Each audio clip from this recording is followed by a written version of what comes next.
My boyfriend thought I was belittling his career after he overheard me on the phone with my sister, but he heard wrong, but now 9 months later he's still butting heads with my sister and refuses to talk it out so we can get over it. My 26M sister Kayla, 24F, and I are very close. My boyfriend Tim, 25M, and I have been dating for almost 3 years. In March 2023, Tim and I were high together and then my sister called me. We spoke on speakerphone.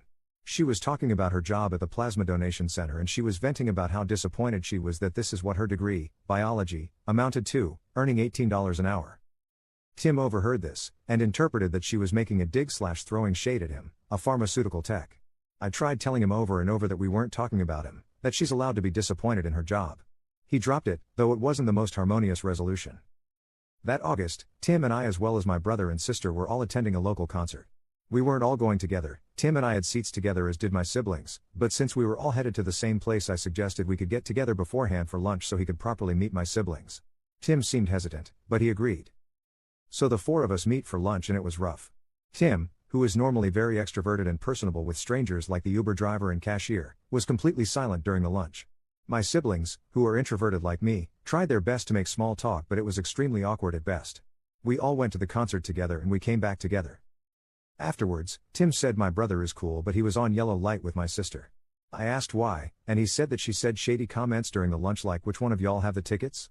And where will you be sitting during the concert? I immediately shut down. Later on, we got in a heated discussion in which I basically accused him of bringing his feelings from the March phone call into how he approached the lunch, mentally and literally. He denied this, and basically said his feelings are his own and I essentially can't tell him how to feel about Kayla if he felt her behavior was untoward. So we dropped it, and I guess left it at yellow light. Then in December 2023, my sister and I were playing a game and she won. I was happy for her, she never wins, so I texted Tim about it, and his first response was, "Did you let her win?" I said no, don't do her like that. He then said I wouldn't defend him like I defend her. And that led to a huge spat over text in which it was revealed that he lied in August when I asked him if he still felt a way about the phone call. He said that he didn't tell me because he wanted to observe my siblings and I and see for himself how they would interact with him/each other. I told him that that wasn't his place, it was mine to set up or call off the lunch and I should have had that information before I set it up. Eventually, and I forget how, we resolved the talk and essentially agreed that at some point, no timeline was given, he was going to chat with Kayla and sort it out. So that brings us to now. Yesterday Tim said he'd like to speak with Kayla. I'm just a little concerned though that it will once again go left. My sister is a black woman, and in the last year she was fired from her job, not the plasma center, for essentially not being nice or a team player or whatever BS they gave her. The truth is, and this is something I'm not debating on, people, especially in professional settings, have a tendency to assume the worst of black women. And so the situation with Tim and her job has made her very self-conscious about herself, what she says and her facial expressions. When I spoke to Kayla yesterday to gauge her feelings on the potential meeting, she expressed this essentially. She doesn't understand what she did wrong to Tim, but she said it could be an intention versus impact thing. She said she's concerned about meeting with him because one wrong expression could have him thinking negatively of her. I told her that if she is who I think she is, and he is who I think he is, it'll be fine.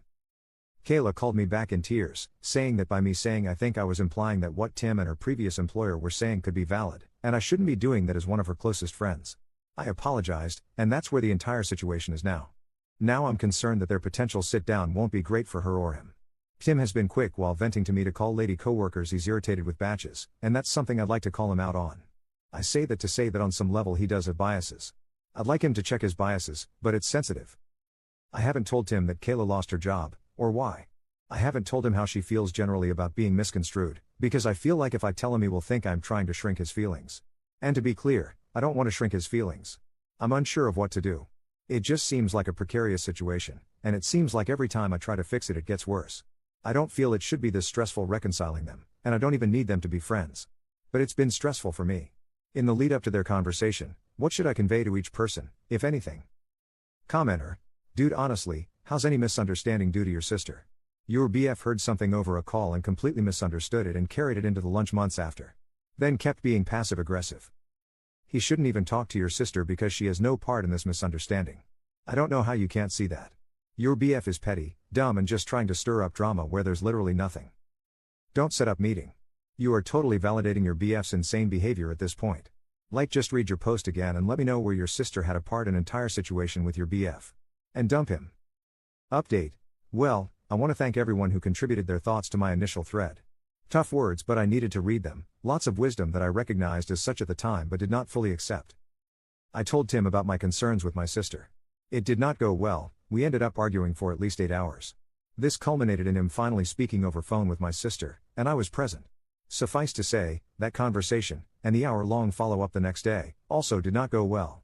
I mean, my sister explained she meant nothing wrong, apologized, and heard all of the words salad he had to say. But she came away with a marked impression of "if you like it, I love it" with my boyfriend, and she asked me not to call her for any more resolution talks with him. She felt he was condescending in tone, long-winded and using a lot of therapy speak while ultimately saying nothing, undermined his own apologies with more confusing sentiments, somehow talked around what offended him, and thus seemed to want her to figure out the problem and the solution. I, having heard everything he said, agreed to her request. If you'd like more details on that I can share in the comments. Even if that was a stressful-ass situation 2 years in the making, apologies were made by both parties, as well as from me to each of them. Eventually, and there were a lot more heated discussions, Tim and I got back on the same page as well. A few weeks ago, I was a passenger in the car with Tim. He had the stop sign and proceeded onto the main road, and then we got T-boned on my side. I got the worst of it, a mild concussion and a few scrapes. Following this, Tim could not wrap his head around the fact that he was at fault. He wouldn't even say it, and he was shocked as the police charged him with failure to yield and his insurance found him 100% liable. In his mind, the other driver was speeding and she should have yielded to him. She was uninsured, which didn't help that mental process. As he was liable, I was entitled to file a medical claim with his insurance. Tim asked me not to do this, ultimately out of consideration of his insurance premiums, and he offered to pay my expenses out of pocket. This stressed me out for a couple of weeks. I couldn't pinpoint why, but ultimately I realized it was unfair of Tim to ask that of me, especially when he was responsible. It's not that I don't trust that he wouldn't pay, but it's not personal. When things like this happen, we go to insurance. If your rates go up, they go up. That's the deal we make when we go behind the wheel. I expressed my feelings to Tim, even ultimately agreeing with his out-of-pocket plan. My healthcare's handling the bulk of expenses anyway. Tim first apologized. Then we didn't speak again until the next afternoon, where Tim tried to flip it on me. He said he was being accountable, he's contesting the charge in court, I wasn't being collaborative in this process and I wasn't being considerate of all of his stresses. I ended that conversation, as I felt it wasn't productive. Then, I followed up and said sure he was being financially responsible, it's more so the emotional responsibility I'm seeking. I haven't got anything more than "I'm sorry the accident happened." Tim didn't respond to that, he just said my feelings are valid, he understands, and thanks for sharing. After that, our texts became a lot colder and more distant. We live 90 minutes apart so we primarily communicate through text. Essentially Tim either gave me the silent treatment or decided I was one of the stresses. Having my very reasonable feelings be flipped on me was genuinely one of the most jarring things ever. Here I was arguing for an hour about my feelings, and then he'll say he'll never tell me how to feel. This is also the same guy who always urges me to be vulnerable with him. It was another week of reflection for me. Tim sucks. True, I already knew that. But he really sucks. He can never be held accountable. He is always the victim. And I just had to tell myself over and over that this was not what I wanted my life to be and I deserve better. Not even just romantically. I just deserve peace. I need that. After a week of silent/low contact, Tim said he wanted to talk. I thought he was going to break up with me, and I was well and ready for it. Then he got on the phone and actually he just wanted to argue about my feelings some more, this time for 2 hours. I realized afterwards that I was arguing to convince him, and he was arguing to avoid accountability. He told me at the end of that convo that every relationship has conflict, but I realized that this isn't healthy. I gave him one more chance/week to say the words I wanted to hear. They never came, so I broke up with him. And then we argued about my feelings a little more. He was extremely frustrated, and in some ways, I'm frustrated for him. I think he just doesn't get it, or doesn't want to. So that's it. That was my first relationship, first love. And for somebody who already had low self-esteem, this is probably going to be a doozy to reflect on. Shout out to the commenter who suggested therapy. I hear you. I feel sad about it. I'll look back fondly on some moments. But I have so many journal entries and Reddit posts like these and conversations with my sister that will not allow me to romanticize this relationship. I recognize that even if there were good moments, maybe even mostly good moments, the bad moments were terrible and just not worth it. So many red flags to recall. I just didn't want to believe that he was who he was. I wish I'd put my foot down earlier. One of my lessons is to trust my instincts and act on them, and my intuition is better than I give myself credit for. I spent a lot of time during this relationship wondering if I was crazy. And finally, I'm thankful to be alive. I could be dead in the grave right now and Tim would be telling my family incessantly while she was speeding. I'm here, I'm alive, I just have a few healing scrapes and headaches that are getting less intense every day. I get to move forward and meet new people, have new experiences, learn new lessons. I'm living.